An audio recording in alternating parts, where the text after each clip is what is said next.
Cette vidéo n'est pas une vidéo comme les autres. Elle n'est pas informative, elle n'est pas non plus explicative. Elle s'adresse à toutes celles et ceux qui ne croient plus à l'avenir, à ceux qui ne comprennent pas et à ceux et celles qui ont peur. Mais avant tout, à tous les chercheurs de vérité. Car s'il y a bien un domaine où toutes les sciences humaines, les sciences physiques, toutes les philosophies, toutes les religions, toutes les éducations ont échoué, c'est bien de répondre à la question de l'origine de notre existence. D'où nous venons, ce que nous faisons vraiment ici et où nous allons. Oui, aussi perfectionnée que soit notre technologie et nos savoirs, toutes ces branches ont échoué. Donc, cette vidéo s'adresse avant tout à celles et à ceux qui veulent découvrir le sens profond de leur action guidée par la peur, par la douleur et par la souffrance. Cette vidéo sera alors quelque chose de très simple et très pratique. Elle ne doit pas être regardée juste derrière votre écran. Elle doit se faire absorber par tous vos sens, par chacune de vos cellules, par l'essence même de votre âme. Alors, installez-vous dans votre plus belle posture de méditation et méditons ensemble. La respiration est à notre portée. Et c'est pourtant quelque chose à laquelle la plupart d'entre nous accordons peu d'intention, mais aussi peu d'importance. Et de manière philosophique et très subtile, vous découvrirez que ce que vous vivez en ce moment même a toujours été ainsi en vous depuis votre naissance. Mais que se cache-t-il derrière cet acte si anodin que de respirer ? Bien, rien de plus que tout le sens de notre vie. Oui, le secret de notre existence est juste là, dans nos poumons, dans notre cœur, dans nos narines, dans cet air autour de nous à 360 degrés dans lequel nous baignons et qui nous tient comme un tant soit peu enfermés comme dans un aquarium définissant la limite de nos actions. Et bien que nous respirons toute notre vie, très peu d'entre nous accordent beaucoup d'attention à ce souffle vital. Alors êtes-vous prêts pour l'un des plus grands voyages que vous ne ferez jamais en vous et qui vous amènera à la compréhension de notre existence ? Il faut d'abord se poser les premières questions autour de la respiration. Comment je respire ? Comment respirez-vous ? Combien de respirations faites-vous par minute ?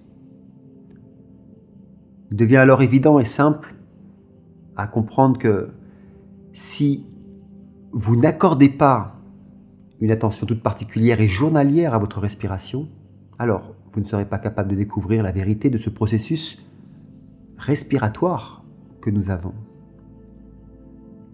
Nous faisons constamment référence à l'importance de prêter attention à la respiration dans, par exemple, notre pratique de méditation. Ce n'est pas quelque chose qui ne peut être fait que sur le zafu de méditation. Cela peut se faire sur les toilettes, dans le bus, dans la file d'attente au supermarché, au travail, à l'école, où que vous soyez. Remarquez-vous ce souffle qui est en vous ? Est-ce que vous y réfléchissez de temps en temps ? Alors, pour commencer, je vous propose une observation analytique quantique qui tire sa source de l'ancien bouddhisme. Premièrement, nous pouvons voir que la respiration va et vient. Deuxièmement, nous pouvons aussi également remarquer que la respiration a des qualités particulières. Elle peut être courte, elle peut être longue, elle peut être légère ou elle peut être profonde. Et au-delà de ce simple examen qui est très simple, vous êtes maintenant prêt à explorer profondément votre propre souffle, ce qui permettra de découvrir ce à quoi vous n'avez pas encore porté attention. Très peu d'entre nous approfondissent la compréhension ou l'examen ou l'enquête de sa propre respiration.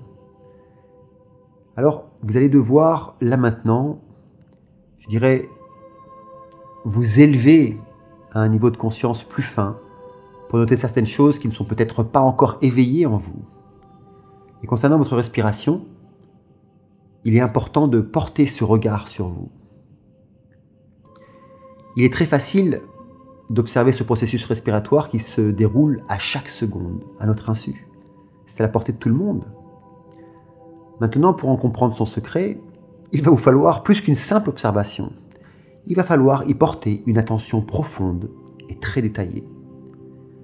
Porter attention sur le processus de votre respiration, c'est quelque chose qui doit se faire en tout temps, si vous voulez en découvrir le secret. Mais ici, je vais vous offrir un raccourci. Tout d'abord, essayons de comprendre ce qu'est la vérité d'un phénomène. Le souffle, c'est un phénomène physique. Un objet que l'on a devant les yeux, c'est un phénomène physique. Un ressenti est un phénomène physique. Une idée, c'est un phénomène, mais un phénomène mental. Un rêve, c'est aussi un phénomène, et aussi un phénomène mental. Alors, que représente la vérité d'un phénomène ? En soi, la vérité d'un phénomène n'existe pas tant que nous ne lui accordons pas d'attention. D'un point de vue philosophique et logique, tous les phénomènes n'existent pour nous que lorsque nous leur portons une attention. Et l'attention apportée aux phénomènes leur donne leur réalité. L'attention met en évidence les secrets cachés et la vérité sur tous ces phénomènes. Sans attention sur eux, alors ils n'existent pas. Observez ce qui n'existe pas là maintenant à votre mental parce que vous n'y portez pas attention. Et vous verrez que le simple fait de les nommer, qu'ils prendront alors une réalité qui juste avant n'existait pas. Qui d'entre vous avait pensé aux enfants qui meurent de faim chaque jour? Oui, qui d'entre vous avait pensé aux baleines et aux dauphins qui vivent dans nos océans là maintenant? Seulement, le simple fait de m'entendre les nommer, que ces phénomènes deviennent une réalité pour vous, alors que quelques secondes avant, ils n'étaient pas présents dans votre esprit, n'est-ce pas? Ce que nous allons découvrir, c'est le secret qui se cache derrière la respiration. Et son secret, c'est que toute la vérité et la compréhension de la souffrance humaine, et donc de votre souffrance aussi, se trouve et prend sa source dans la respiration elle-même. Même si vous n'avez aucune pratique spirituelle, philosophique ou psychologique, la respiration à elle seule peut suffire à éclairer votre conscience sur la réalité de la souffrance humaine, de votre souffrance. Car la respiration est tout simplement issue d'une cause de souffrance intense et répétitive. Alors, vous pouvez vous demander, mais comment est-ce possible ? Comment peut-on souffrir en faisant un acte si simple et automatique comme respirer ? Pour commencer, essayez simplement d'arrêter de respirer 10 minutes. Ok, 5 minutes. Ok, 1 minute seulement.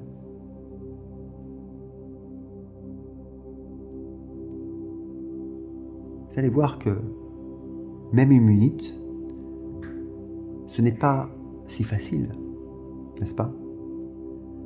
Maintenant, considérez votre processus de respiration, mais très en détail. Lorsque vous inspirez et expirez, accordez simplement toute votre attention à la respiration.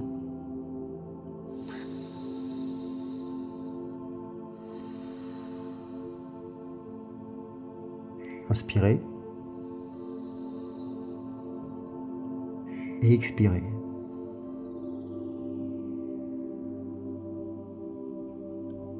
Est-ce que vous remarquez, quand vous inspirez, ce sentiment secret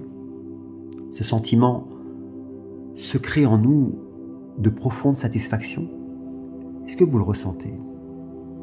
Que se passe-t-il? Eh bien, si les poumons n'ont pas d'air, ils deviennent anxieux. Et ce message d'anxiété va au cerveau indiquant alors une possibilité immédiate d'un dysfonctionnement des poumons dans leur capacité à reprendre de l'air.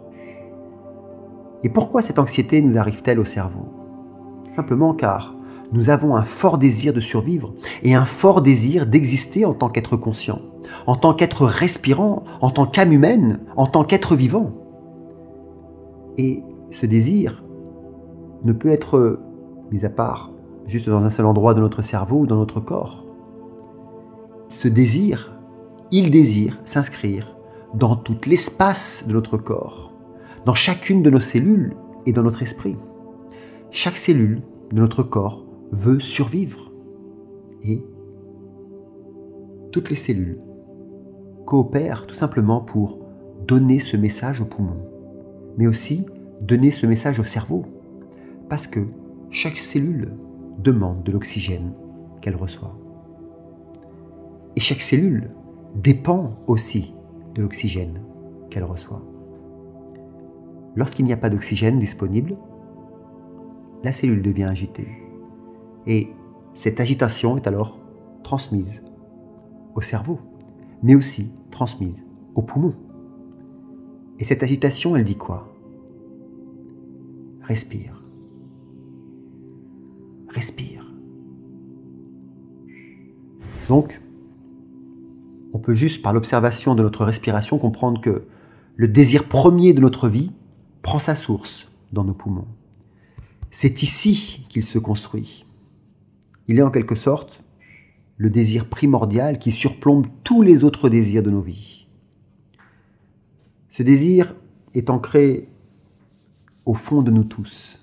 C'est ce qui nous unifie, c'est ce qui nous rend égaux et commence au tout premier moment de notre naissance. Quand nous voyons un bébé et que nous le regardons, nous avons envie de dire « Ah, regardez ce bébé, qu'est-ce qu'il est doux, qu'est-ce qu'il est si innocent, si calme ». Et bien qu'il soit bien sûr en effet innocent et calme et gentil sur le moment, il a également beaucoup de douleurs en lui. Et toutes ces douleurs prennent leur source dans un certain désir. Alors bien sûr, ce bébé ne peut pas s'exprimer par des mots. Alors qu'est-ce qu'il fait? Il pleure. Et ces pleurs attirent l'attention de tout le monde autour de lui. Et bien que le bébé ne puisse pas prévoir le désir, il le ressent. Il ressent ce désir naître et ce désir va devenir en fait un besoin, tel que la faim, tel que le besoin d'avoir chaud, et même aussi le besoin d'être aimé. Et ce même désir, s'il n'est pas comblé, va augmenter. Nous sommes tous nés avec ce désir primordial. C'est la raison d'ailleurs pour laquelle les bouddhistes disent que au tout premier instant de notre existence, ils emploient d'ailleurs le terme de renaissance, notre première sensation est la souffrance, car même notre respiration semble être guidée et dépendante du désir. Et lorsque nous respirons, nous accomplissons ce désir subconscient qui est un manque à respirer, une tendance à vouloir respirer consciemment. Si vous ne deviez pas respirer pendant par exemple 2-3 minutes, permettez-moi de vous dire alors que vous ferez une expérience d'agitation aiguë, de peur, de panique. Vous serez alors consciemment anxieux ou anxieuse. Et cette anxiété, qu'elle soit inconsciente ou consciente, est une souffrance. L'anxiété n'est rien d'autre qu'une forme de souffrance. Et cette souffrance primordiale, nous allons la découvrir, inclut toutes nos souffrances dans nos vies. La souffrance, si vous voulez, a de nombreux niveaux. L'anxiété inconsciente révèle plusieurs formes subtiles de souffrance. Nous n'avons pas toujours à vivre de grandes souffrances, telles que la maladie, telles que les troubles mentaux issus d'expériences douloureuses. Chacun d'entre nous expérimente l'anxiété subtile dans son quotidien. Et ce surplus de souffrance, c'est une souffrance subtile associée à la respiration. Et lorsque nous respirons, l'anxiété s'efface lentement. Et nous pouvons alors expérimenter une certaine quantité de satisfaction et de confort avec ce sentiment de sécurité. Et je dirais aussi de bonheur momentané. Alors bien sûr, ce n'est pas un énorme bonheur, mais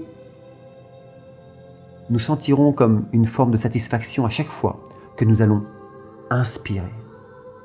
Essayez. Là où vous en êtes, là maintenant, expirez tout l'air de vos poumons. Complètement. Et ensuite, bloquez le souffle 10 secondes seulement. Ok? On expire.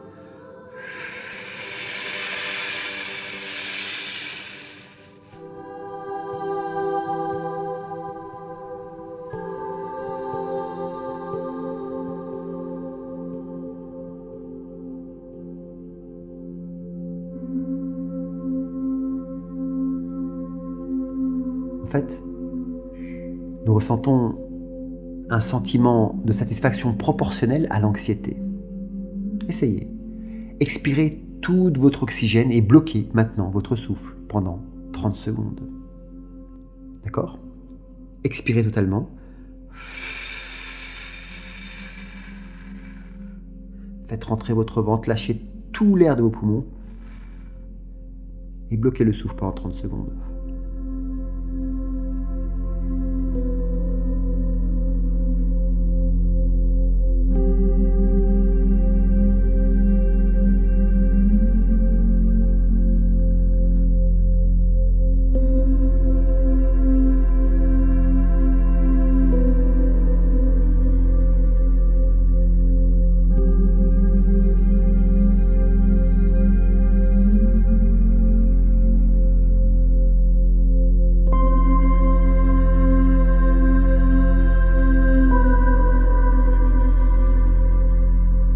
Alors, comme vous l'avez expérimenté, nous avons juste effacé l'anxiété inconsciente en inspirant. Et après avoir respiré consciemment, nos poumons se remplissent d'air. Ce même air qui vient juste de nous donner une satisfaction supplémentaire.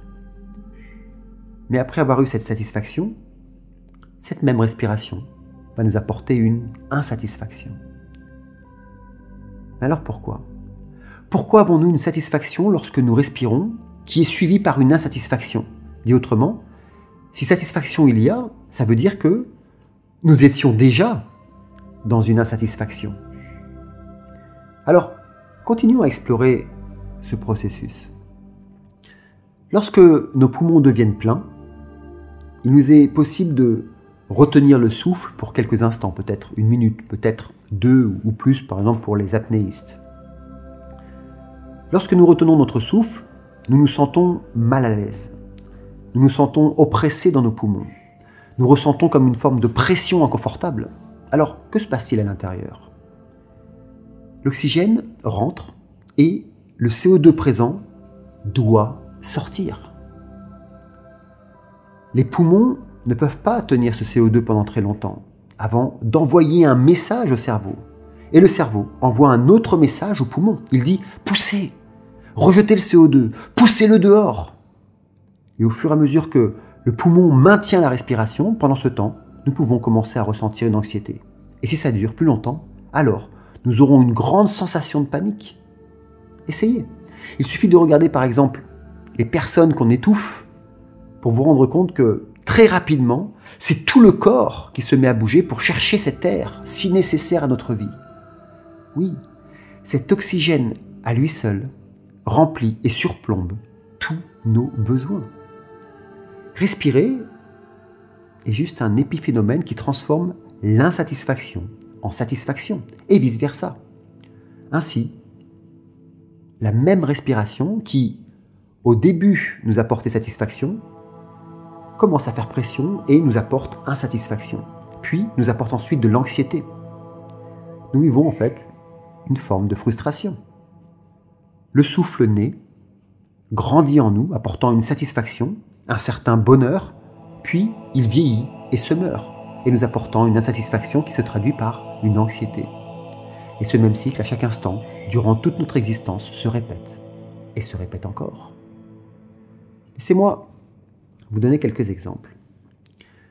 Lorsque nous inspirons, nous éprouvons de la satisfaction. Lorsque nous expirons, nous éprouvons de l'insatisfaction, de la frustration, ainsi que de l'anxiété.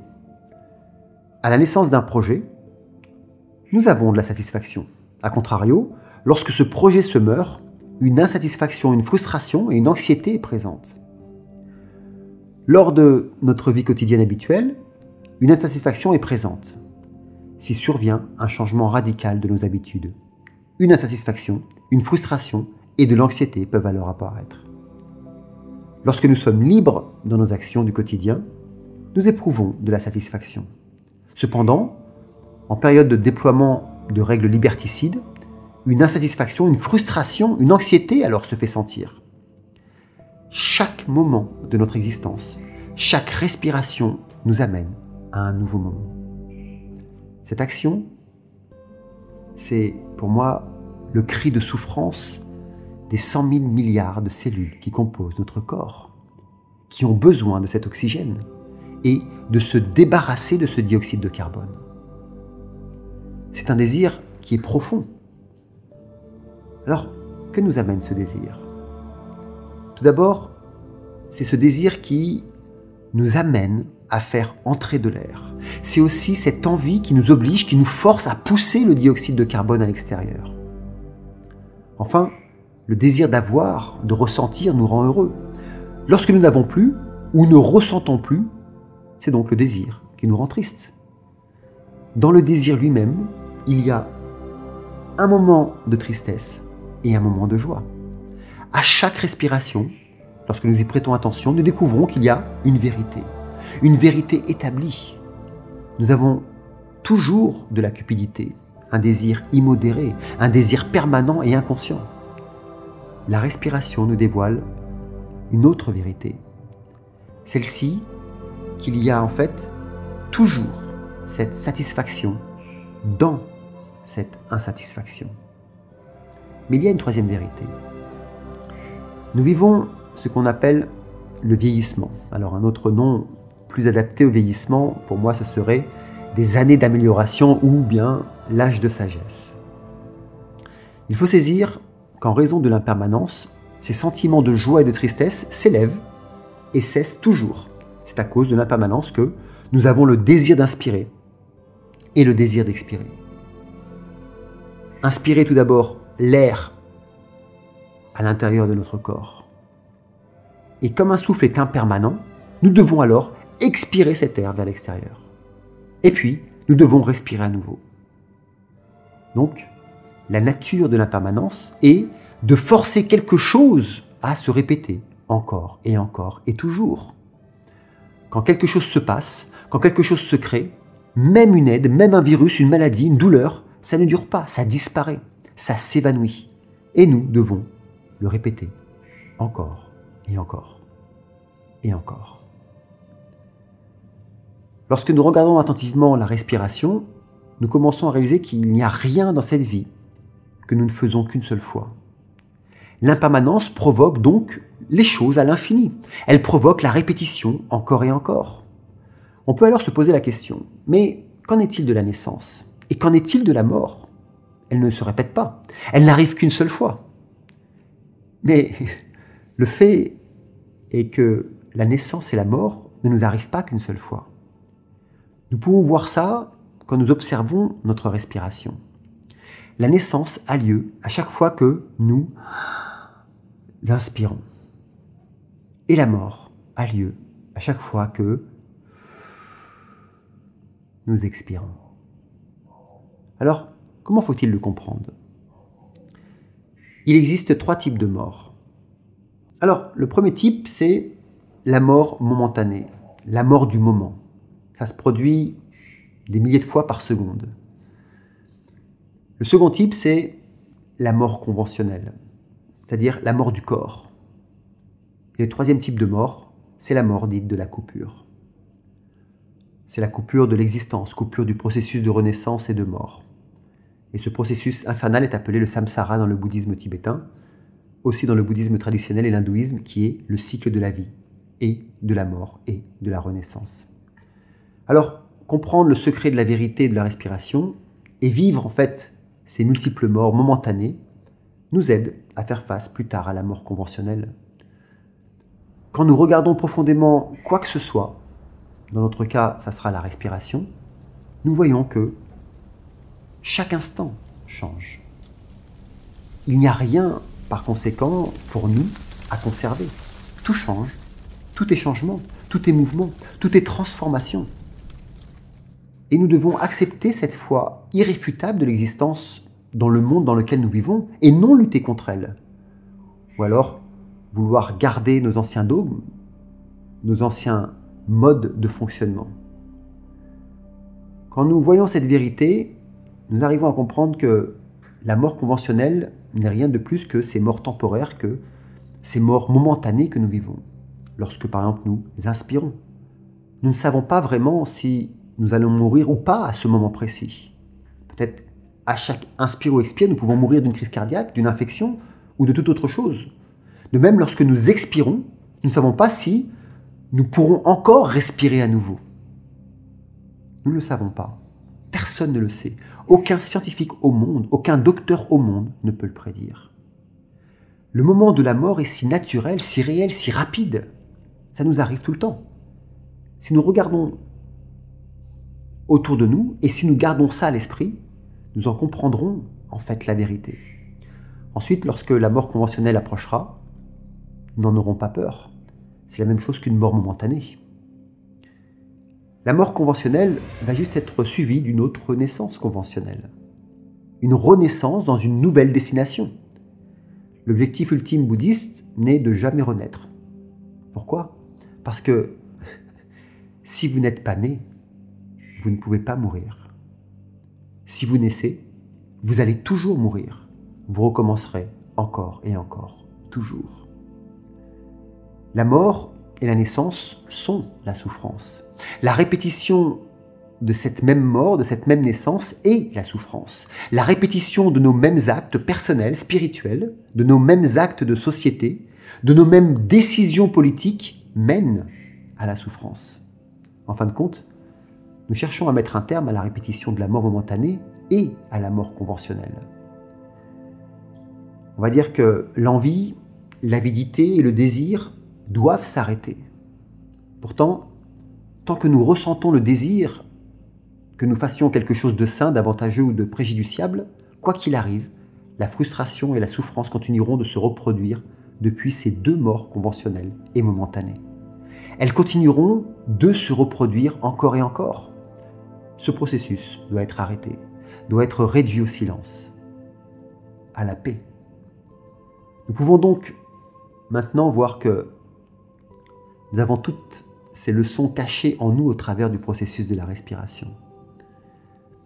Les deux principaux enseignements sont qu'il y a du désir et que la souffrance est causée par ce désir.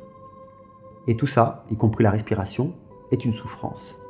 Nous pouvons également voir la fin de la souffrance et les causes de la souffrance dans le processus de la respiration. C'est ce que nous pouvons appeler la science de la respiration. En fait, vous venez de le faire avec ces allées et venues de respiration sans vous en rendre compte.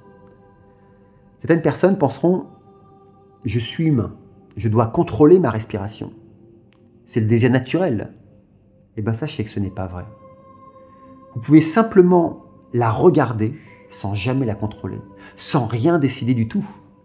Quand on regarde simplement le souffle, quand on le note, quand on observe le souffle, comme il se présente et comme il s'en va, nous pouvons éprouver une satisfaction durable, un manque de désir, pas d'envie, même pas pour la moindre petite chose.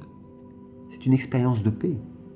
La véritable paix et la cessation, c'est aussi le silence de toute construction mentale, de tous les conditionnements, de toute formation et de tout processus, de toutes les activités mentales. La respiration elle-même est un processus de conditionnement construit par le mental. Lorsque nous inspirons, si nous sentons un désir, nous pouvons l'abandonner tout de suite. Ensuite, par exemple, nous sentirons une sensation agréable. Le désir, lui, s'en ira. Mais la tendance sous-jacente dans le sentiment agréable est le désir. Alors, l'envie arrive. Et la tendance sous-jacente au sentiment désagréable est le rejet, l'aversion. Et la haine découle de la douleur. Il y a ici une tendance sous-jacente à la haine qui est de croître lorsque vous ressentez de la douleur ou de la frustration. Mais seulement lorsque vous n'en êtes pas conscient. Si vous êtes conscient de la douleur pendant que vous méditez, ou même lorsque vous ne méditez pas, notez simplement cette douleur. Étiquetez cette douleur en disant par exemple mentalement « douleur »,« douleur ». Alors vous allez voir que l'aversion, la haine, le rejet, la répulsion, l'opposition disparaîtront. Et vous pourrez dorénavant passer uniquement quelques jours seulement avec cette douleur à la regarder et vous dire « ça aussi c'est impermanent ». Si ce que vous vivez par exemple aujourd'hui est difficile ou douloureux, faites-en l'expérience. Nommez simplement cette douleur que vous vivez et vous allez voir qu'elle va s'évacuer. La tendance sous-jacente au sentiment de neutralité, c'est l'ignorance, c'est la confusion, c'est l'incertitude. Alors, pourquoi est-ce que c'est ainsi? Simplement parce que notre mental scanne. Il est tout simplement programmé pour le plaisir. Si une sensation neutre arrive, il se débarrasse de cet objet mental qui fait naître une sensation neutre et prend un autre objet mental. Il néglige alors donc l'objet actuel parce qu'il veut qu'un autre objet soit connecté au plaisir. Ça fonctionne pour toute annonce que l'on reçoit, pour toute prophétie que l'on nous raconte, pour toute vérité ou pseudo-vérité que l'on veut nous faire entendre. Si ça ne reflète pas la réalité que nous sommes créés, et si cela ne crée pas de plaisir en nous, alors il y a un rejet automatique. Pourquoi? Parce qu'il regarde loin dans le futur, un présent qui n'existe pas. Le mental néglige alors le présent. Il va rejeter l'objet à cet instant précis. Donc, il n'en apprend rien, ne sait rien à son sujet. Et ne pas savoir, c'est ignorer. Il y a donc une tendance latente à l'ignorance. C'est pourquoi je vous invite à ne rester que dans le présent et ne pas partir dans ces histoires imaginaires du futur, quelles qu'elles soient, pendant que vous méditez par exemple. Personne, absolument personne, ni professeur, ni scientifique, ni philosophe, ni gourou, ne peut savoir ce que demain sera. Alors, n'allez pas dans un lieu où le sol n'est pas sûr. Restez ici, dans le présent. Souriez, vivez et partagez votre amour. Bien sûr, toutes les sensations agréables n'ont pas cette tendance liée au désir. Tous les sentiments désagréables et douloureux n'ont pas cette tendance sous-jacente à la haine. Et tous les sentiments neutres n'ont pas non plus une tendance sous-jacente à la confusion. Cela dépendra juste de votre état de conscience ou d'inconscience à ces sentiments. Alors, comment peut-on avoir un sentiment de plaisir sans avoir ensuite un sentiment douloureux qui lui est associé? Pour un désir croissant, on va dire qu'il sera associé à une envie croissante. Lorsque ce désir s'arrête, cesse alors l'attachement et vous pourrez voir en vous grandir la paix. Ce sentiment qui est paisible est en soi un sentiment agréable, une sensation agréable. Dans ce sentiment paisible, il n'y a aucun désir, il n'y a aucune tendance sous-jacente, car aucun attachement.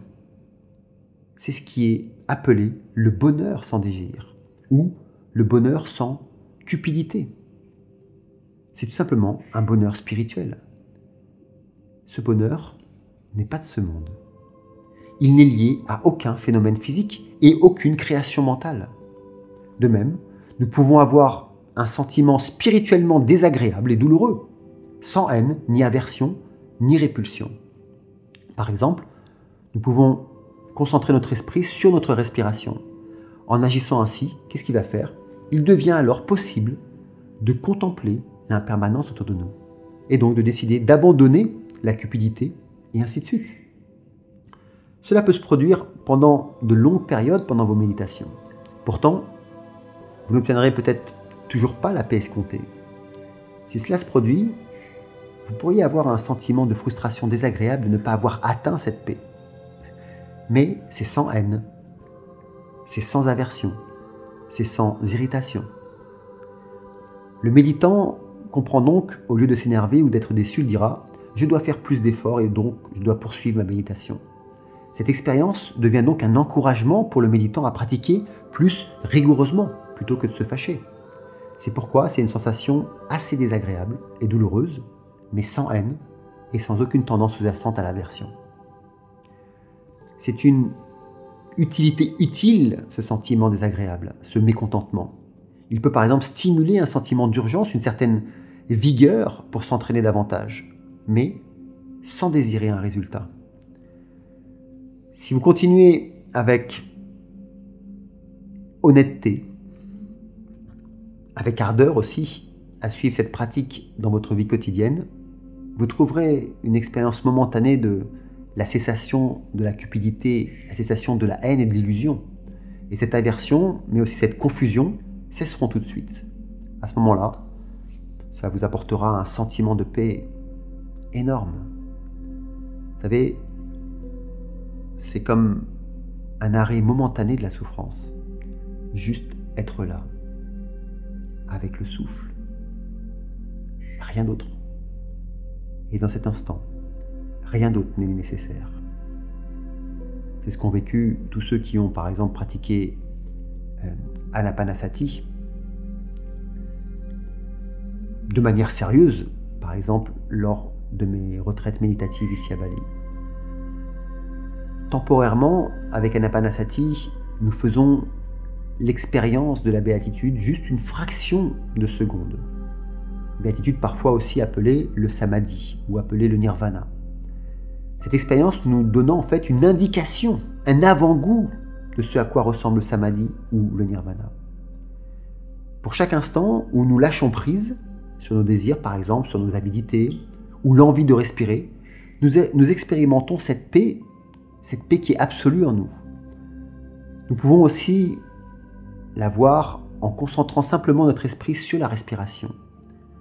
Nous sommes toutes et tous sur le chemin qui doit nous mener à la réalisation de cette paix absolue, cette paix intérieure.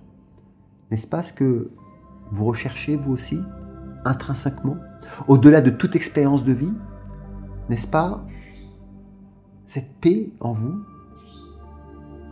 N'est-ce pas ce que nous recherchons tous? Cette paix sur cette terre? Respirez consciemment. Vraiment, je vous invite à respirer consciemment. C'est le chemin le plus complet et le plus évident qui mène à la libération. Alors, nous n'allons pas détailler ici tout ce chemin, mais notez que ça se produit uniquement dans le processus de respiration. Nous comprenons par la respiration qui entre et qui sort la frustration qui la motive, le désir qui la construit. Et c'est ce qui cause la souffrance. Votre souffrance, toute notre souffrance s'explique par cette envie de respirer. Et cela se trouve juste dans ce minuscule et microscopique exemple que je viens de vous décrire concernant la respiration. La cause de la souffrance est cette petite cupidité que nous avons lorsque nous voulons inspirer. Et la fin de la souffrance est le petit passage que nous expérimentons à la fin de l'expiration. Cette compréhension se trouve dans la méditation Anapanasati, dans ces 16 étapes. Mais la méditation n'est qu'un outil, car cette compréhension est accessible en soi sans forcément faire cette méditation en totalité. Respirez simplement en étant conscient et vous allez pouvoir en avoir un aperçu. Vous allez pouvoir en avoir une nouvelle vue. C'est ce que j'appelle le premier effet du samadhi. Alors bien sûr, lorsque nous pratiquons Anapanasati, nous ne pratiquons pas les 16 étapes pas à pas, de manière séquentielle, dans le même ordre. Ils sont listés en fait habituellement lors de la pratique, mais c'est juste pour que vous puissiez en fait savoir quoi prendre pour le moment, en fonction de ce que vous avez besoin. C'est un petit peu la même chose avec vos ustensiles de cuisine. Vous savez, nous avons tendance à les organiser soigneusement dans notre cuisine. Ces ustensiles, ces casseroles, les poêles, les cuillères, les fourchettes, ont tous leur propre place. Ils sont tous à leur place. Nous les rangeons, nous les organisons. Et on fait ça de manière bien ordonnée, chaque jour. Mais lorsque nous commençons à cuisiner, nous n'utilisons pas forcément les outils dans l'ordre dans lequel ils sont rangés. Nous prenons tout ce qui est nécessaire et nous l'utilisons. Par exemple, si nous avons besoin d'un couteau, nous l'utilisons. Si c'est un pot dont nous avons besoin, nous le prenons. Enfin, si nous avons besoin d'un verre, nous l'utilisons également. De même pour la méditation. Ces outils, pour nous, en fait, sont une pause magnifique et extraordinaire.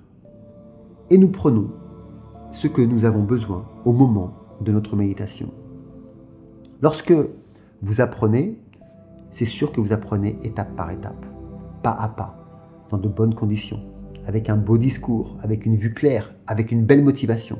Mais lorsque vous devez pratiquer, vous pouvez utiliser les outils dans un ordre différent suivant le besoin qui se présente à vous.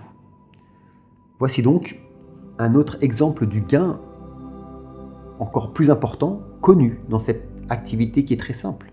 C'est l'observation de sa respiration.